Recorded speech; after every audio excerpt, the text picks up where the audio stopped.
The government on Tuesday decided to try the criminal offences committed during the BDR mutiny, including killing, looting and arson at Speedy Trial Tribunal under the Penal Code.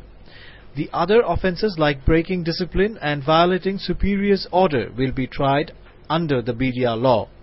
The government took the decision at an inter-ministerial meeting held at the Law Ministry with Law Minister Shafiq Ahmed in the chair.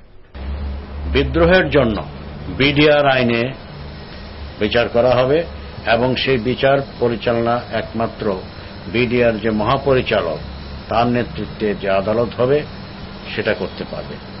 ঢাকাও করতে পারবে, দেশের বিভিন্ন জায়গায় যেখানে বিডিআররা বিদ্রোহ করেছে BDR আইনে বিচার হবে। যারা হত্যা করেছে, লুণ্ঠন করেছে এবং অন্যান্য জঘন্যতম অপরাধ করেছে যেটা বিডিআর আইনে সম্ভব না, তাদেরকে প্যানেল কোডে চার্জশিট যখন দাখিল হবে তখন দ্রুত বিচার ট্রাইব্যুনালে নিয়ে বিচার করা হবে এই সিদ্ধান্ত।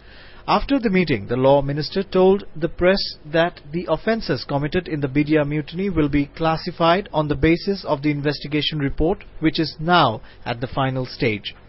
He said